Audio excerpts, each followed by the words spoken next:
Shocking news in the QMJHL. Shocking results in the last week of the NFL. What a shock. Evander Kane's leaving. All that and more at Sports QuaranTV.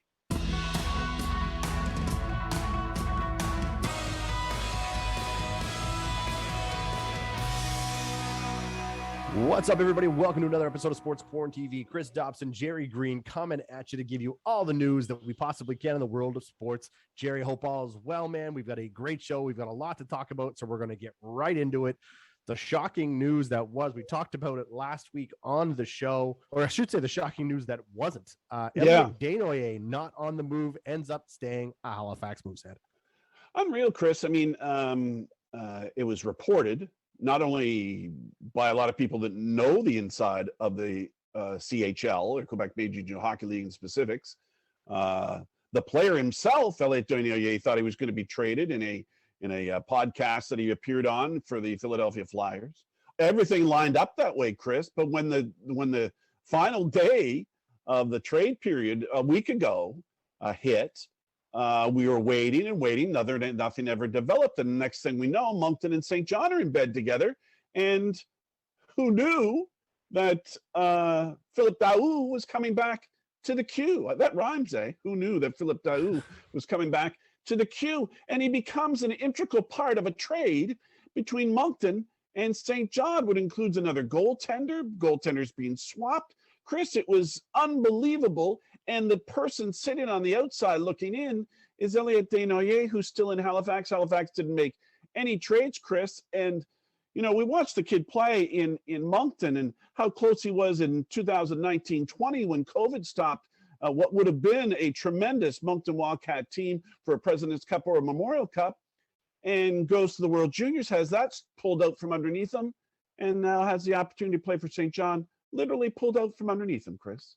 So I don't know what it was, but something obviously happened behind the scenes. I mean, you don't sit here and tell me the guys on TSN were reporting the trade. Elliot Desnoyers, I mean, it was being discussed during the World Junior Tournament, even though, you know, you don't do those things. It was happening.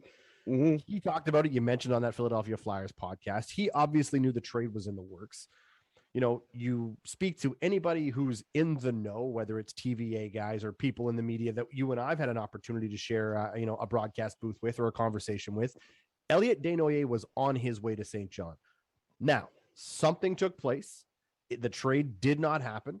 And luckily for St. John, and you talked about who knew Philip Daoust. Well, according to Richie Thibault, he didn't know until the day before that Daoust was coming back to the QMJHL. Find that hard to believe, but either way, give him the benefit of the doubt.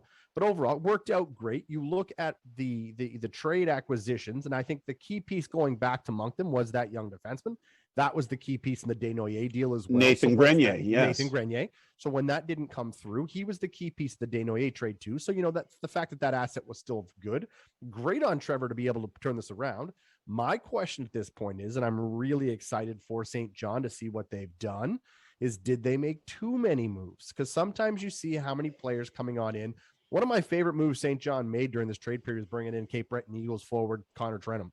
You know, when you bring Connor in and you see what he brings to this lineup, and, you know, Daoust going in, and you look at, you know, Herchbees, that the big goaltending acquisition, who's like seems like the 17th goaltender Trevor Georgie's acquired run the last 2 years. Yeah. And then of course, you know, he's got a great solid backup because he was also part of that key trade from Moncton as well.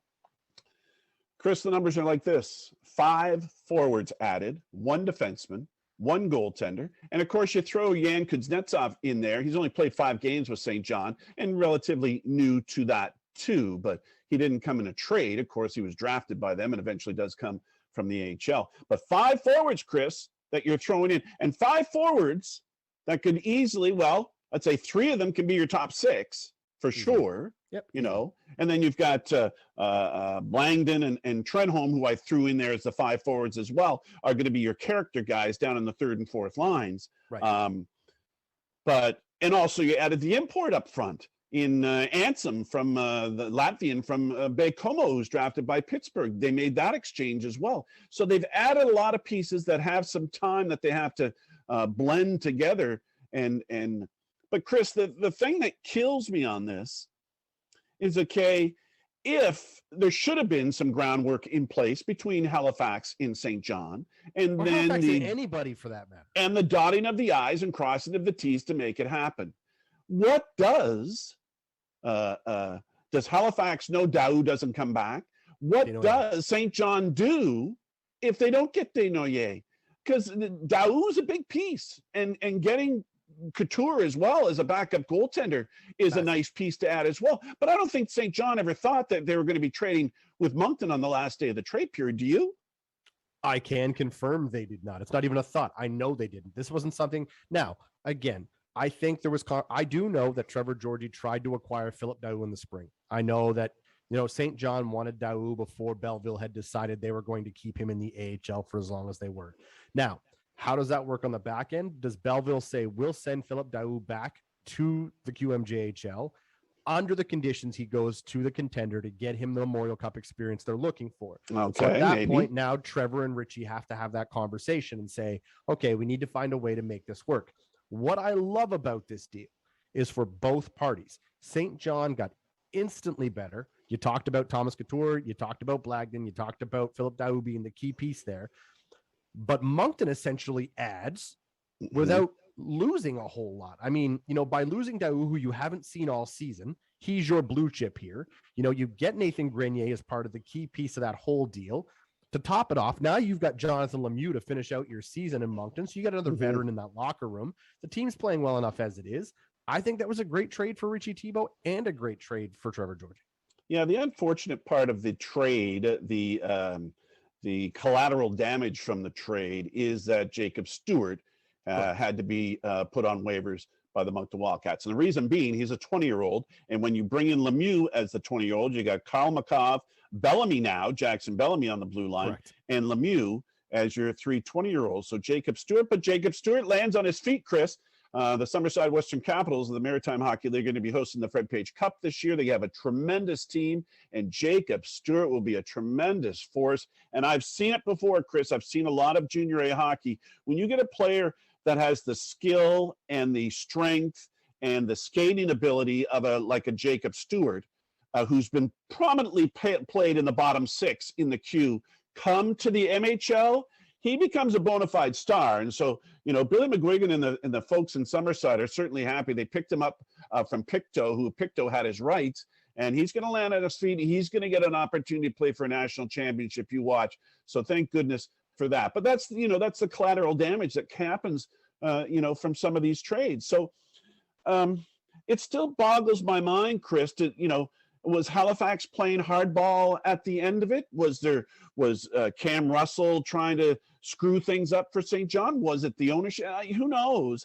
But it just seemed like the last day of the trade period, this all coming to a head, and they have Daou to fall back on. That is amazing for St. John and the Sea Dogs, and I'm glad it worked out for them that way. 2 more things I want to say about this, and then we can move on. And that is, you mentioned it earlier, the person I feel the worst for in all of this is Elliot Desnoyers. Yeah. Great young man, everything he's done.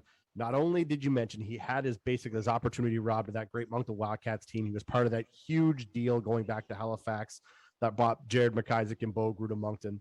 And then on top of that, this year gets robbed of a World Junior Championship. And then this trade to St. John would have given him a guaranteed opportunity to try to bring himself a Memorial Cup trophy, and he doesn't get that either. Now, the only way that I will let this bad taste leave my mouth is if Halifax somehow does get Elliot Desnoyers back next year. I know they're going to be in it to contend next year and possibly the year after, because don't forget, they've still got Zachary Leroux down there as well. They're going to be a very good hockey club. So overall, I hope that's the case, and I hope Cam Russell does have that. Otherwise, it's Elliot Desnoyers who loses. Last thing I want to say is this. We were right. We talked about who the odd man out in St. John was going to be last week, and we were both right. That was Christopher Innes, unfortunately. Yes, right. However, he was picked up to finish up his 20-year season with the Chicoutimi Saguenay, and I'm very excited for that. I'm glad he gets to finish out his 20 in the QMJHL. I'm happy for Chicoutimi. They're going to get a great player in Christopher Innes. I'm going to miss seeing him here in New Brunswick, but all the best, my friend. Yeah, because of the additions that they made, specifically Daou. Daou makes them force their hand again, even though they exchange 20-year-olds. We knew that was that was going to happen. But here St. John had gave up 2 first-round picks to Victoriaville, 1 to Val-d'Or, and 1 to Cape Breton. They had 4 just to throw around, Chris, which was amazing in itself. So here we are now. I think the Maritime Division is very strong. You've got Bathurst stocked up. You had Charlottetown make a few more little tweaks. They added Zach Roy from Blainville, and he's a top scorer in this league. They've got a good top 6 there, and they've done what they need to do. And then you've got St. John, and another in the goaltender. And then you've got St. John. And then on the other side, you have Sherbrooke, Shawinigan, and Quebec, who I think have done stuff, but I don't think to the magnitude that I think the Maritime teams have. I still think, in my heart of hearts, that the championship is going to come or be won by a Maritime Division team. I absolutely, providing, and I'm going to knock on wood when I say this, we will see a Memorial Cup. I don't think they're going to cancel it, although COVID's starting to run wild. I don't know what's going to happen. I don't even want to put it out there. But I agree with you. I think we will see an Atlantic and a Maritime champion. I think we'll see that. I don't know where the Q is going to stack up against the O and the W right now. I've started to pay attention a little closer to that. And I'm really just obviously with the NHL draft prospects and what's taking place. And then, of course, any chance you get a chance to watch Connor Bedard, why don't you? Overall, I like the 3 picks you had. I do think it's coming out of the Maritimes. Quebec doesn't scare me as much. I mean, on paper, always, I think there was a lot of distractions with the whole Patrick Wall and Montreal Canadiens thing going on in the back end. How can that not be a distraction in the room? But overall, I like it. I am taking a Maritime team. I'm going to take St. John. I think, for the right reasons. I mean, statistically speaking, they made the moves. They did everything they had to do. Trevor said all of his first round and second round picks would be active. He kept his word. He's got a hell of a roster to go on. Well, Chris, there's going to be, if they get back playing next week, there's going to be some tremendous hockey to watch. And again, don't know how many fans are going to be allowed in the stands. But anytime you got Charlottetown and Bathurst and St. John playing each other, and what's at stake for them, especially for Bathurst and St. John, to move up in the standings a little bit. They want to get in the top 8 at least. But anyways, it should be a lot of fun to see what happens, and hopefully it gets going next week. Hopefully, and before we move on, we got to give a big shout out to Elizabeth Mantha, Jerry. Yes, Elizabeth Mantha was the first, or is the first, female referee in the Quebec Major Junior Hockey League. They announced that last week. She is the sister of Anthony Mantha, who was a great star with Val-d'Or, now with Detroit, I think he still is, isn't he? But anyways, of course, hockey runs through the family, and congratulations to her. And I believe she's also been invited to the Olympics. So the Q officials have added her to her roster. Congratulations to Elizabeth Mantha. Anthony Mantha is now playing with the Washington Capitals, Jerry. Okay, gotcha. Yeah, but he's still very active. But yes, congratulations goes out to Elizabeth Mantha. Very exciting. So, Jerry, now we've got to talk about the NFL. We're moving on. Time to hit the gridiron here. We got to. We're going to start right off the top. I want to talk about the coaching news all over the map in the NFL, because it seems like there was a lot of head coaches changed. Well, that's what happens after the last regular season game, which happened to be, they've never played regular season games in January, Chris. I don't know if you've ever knew that, because I watch the NFL very closely. Don't see, usually it's January, it's playoff time, but they added an extra week this year. So you had 17 games for all the teams. There was 18 weeks. So then Monday, that's when all the it hits the fan about who's staying and who's not. Not surprised about a lot of the teams that didn't make the playoffs and who got let go. But the other surprise came from Flores, who was the coach in Miami, and everybody was up in arms that, Miami won 7 of their last 8 games, and why are you getting rid of this coach? But statistically, yes, he did look good in both of his seasons there in Miami, but the scuttlebutt is he's difficult to work with, be it the front office staff or the assistant coaches seem to have difficulty. And the rumor was he didn't get along with the quarterback. So that can be a problem for ownership. Yeah, I mean, and you never want to see that. It's one of those things where, if that is the case, and to me, it would have to be something, because the coach was putting out winning records. I mean, they started the season off not great, and I think that was a bit of a surprise, right? But they turned it around, and overall, it was a little shocking to me. But hey, something was going on behind the scenes. One of the ones that didn't surprise me, of course, Joe Judge got let go. Surprised it took as long as it did. Took an extra couple days. It took an extra day. What was it to figure out?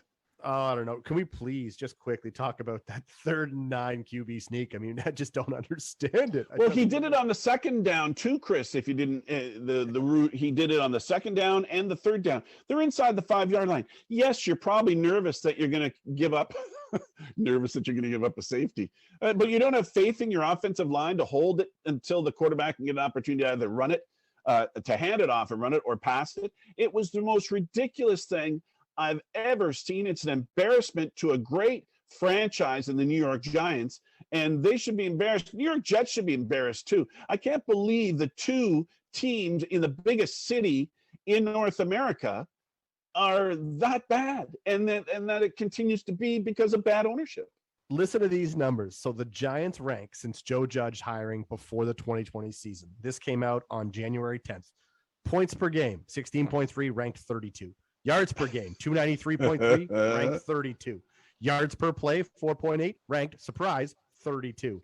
Red zone efficiency, 45.6. Shocker. Repeat me if you've heard it, 32nd in the NFL. Right. This was terrible. See you later, Joe Judge. Thanks for coming out. How can you justify, and then he had a press conference the week before that was bizarre, but how could you justify keeping a coach like that? You can't. And to put the cherry on top of it, that the debacle of a quarterback sneak on your 5-yard line on 3rd down on your last home game. Do you think he did it intentionally because he knew? He's like, I don't think he's that smart. I think he was just so scared as a coach, but I don't know. But there was a few surprises of teams that didn't make the playoffs. Once being the LA Chargers, which I was hoping would, with their young quarterback that's so fun to watch and such a great offense to watch, a game that they should have won. But then, Chris, we got to talk about the elephant in the room.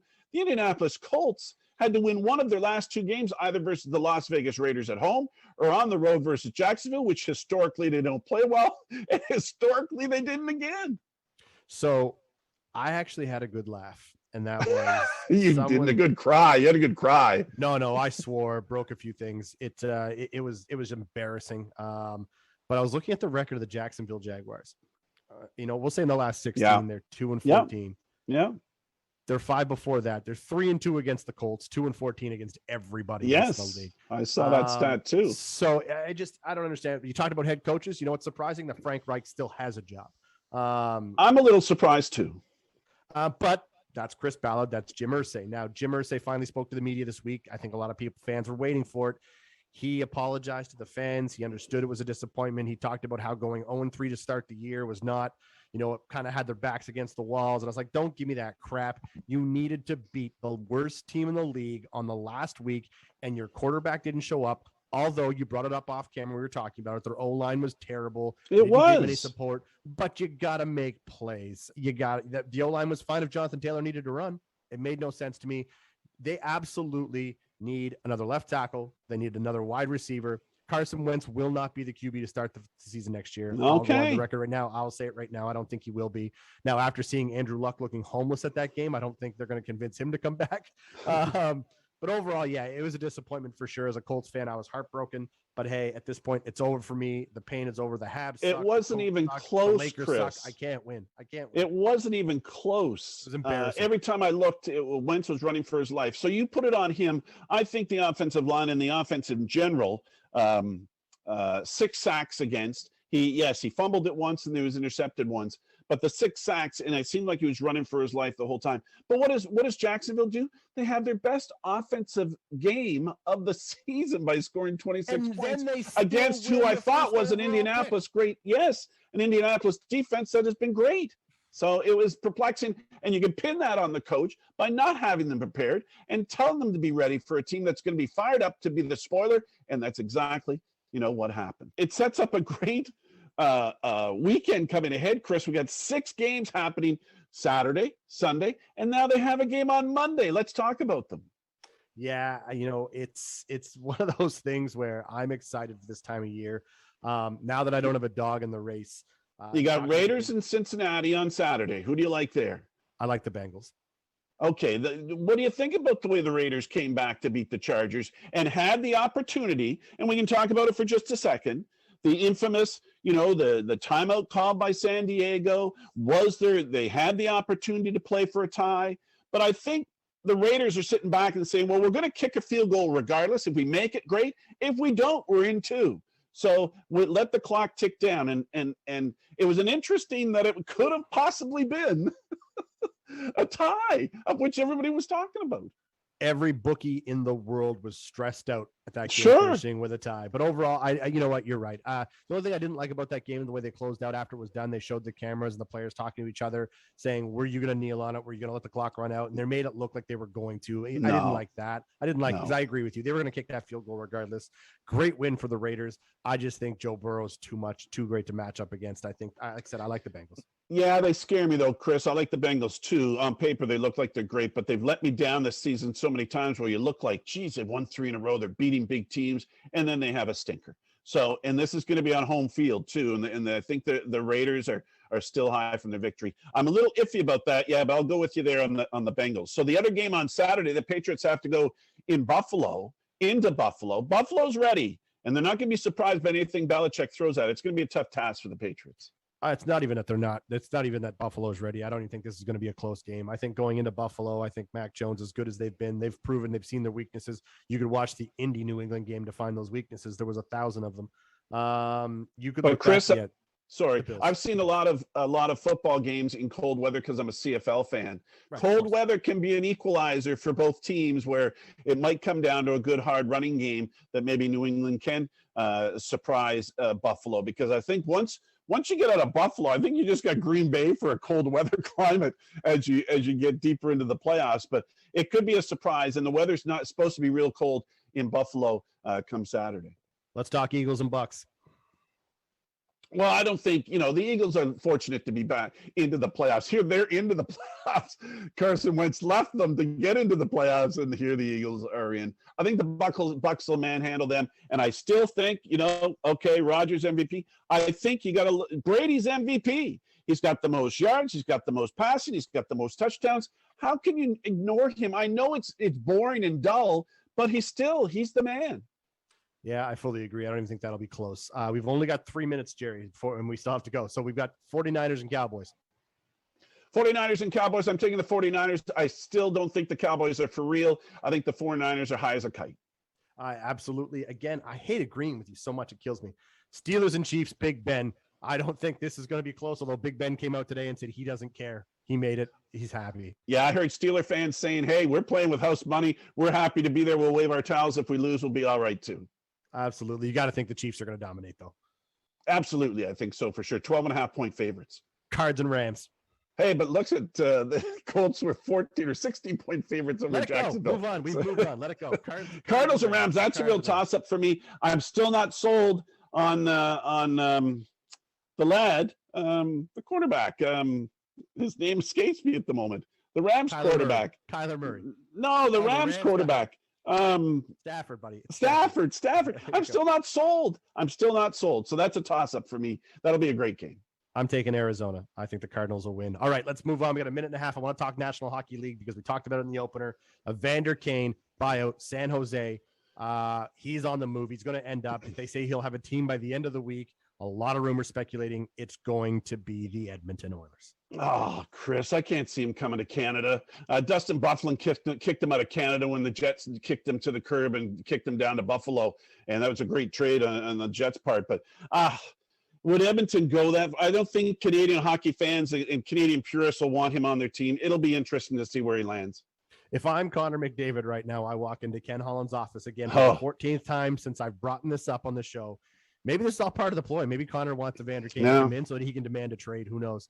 Overall, I think it'll be interesting to see how it all plays out. I just don't know. Quick, before we go to the wrap, last thing. Evgeny Malkin makes his return. 2 goals, Pittsburgh Penguins. How exciting was that?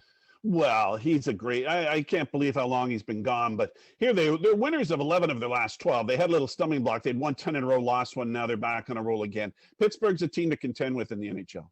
Yeah, I fully agree with you. All right, Jerry, that is it. We are moving on. It is time for the wrap. Everybody loves it. We love it. Let's get into it. Georgia Bulldogs are national champs, Jerry. Oh, what a thing. 41 years, Chris. They've been in the shadows of Alabama for so long, and they were behind Alabama in the championship game on Monday. Came back to win. So happy for them to get that monkey off their back. Every time they played Alabama in an important match, they lost. So congratulations to Georgia on the national championship. John Lester has had many championships, Chris, but he's retiring, is he? Yes, he has decided to hang up the cleats. We talked about his many championships. He's got 3 of them, 5-time All-Star. Always holds a soft spot for me. Goes back to that 2008 May 19th no-hitter in Boston. Beat cancer, has decided to finally call it a career. Going to miss you, John Lester. Wish you all the best. What is going on with Novak Djokovic? Seems like drama is following him everywhere he goes. Well, I love the fact that his first name is Novak because he has no vaccination. So Novak Djokovic has been making a joke of himself, I guess, down in Australia. They don't know if they're going to let him play in the Australian Open, and it's still up in the air. If I were them, I would say no. The stipulations are you have to be vaccinated to play in this tournament. So the World Tennis Association has to come in and really make a step down and say this is what's got to happen. But Novak for Novak is what continuing to go on. Klay Thompson is back after a long time away from basketball. 941 days, Jerry. He was gone almost 3 years. The Splash Brothers have reunited. Welcome back, Klay Thompson. 17 points in his return against the Cleveland Cavaliers. Nobody was happier than Steph Curry was, but either way, welcome back, Klay. Give me an update on the AUS and the MHL, Jerry. There's lots to talk about. The AUS doesn't just include the varsity, the Reds hockey team. It includes all their sports teams, and for all the AUS teams, they've all been off since December 1st. Due to the Christmas break, and they were supposed to come back, or they might come back next week. They're going to have a meeting on it this week to see what's going to happen in AUS sports. Of course, it's being hosted at the national event by Acadia this year in the hockey world. Speaking of still with hockey, the MHL has been off since December, Chris. They wiped out their whole January schedule. They're expected to get back on the ice February 2nd. They're going from a 52-game schedule to a 42-game schedule. We'll see if they get back on the ice February 2nd. How about Eichel? Is he back on the ice, Jack? Hashtag Eichel watch is in full effect. Skated with his teammates for the first time since his back surgery. Great interview with Mark Stone saying how great it was to see him out there. They are going to be lethal. Keep an eye on it. It's just a matter of time. Curling New Brunswick made an announcement this week, Jerry. What was it? Well, the fact that Andrea Crawford, because of COVID, is going to represent the province. I'm fine with that. She's going to go to Thunder Bay and play in the Scotties on January 28th to February 6th. She's from the Capital Winter Club in Fredericton. Her and her team are, that is. Interesting, Jennifer Jones won't be playing in this event because she's going to the Olympics. What's going on in Major League Baseball off the field, Chris? Big week. MLB and the Players Association are scheduled to hold a Zoom call bargaining session on Thursday of this week. Hopefully we're going to see something coming out of the collective bargaining agreement. I hope so. Pitchers and catchers report in a month and a half. Well, Jerry, that's going to do it for us. Another great episode in the books. Thanks for tuning in, everybody. We've had a lot of fun. We'll see you next Thursday.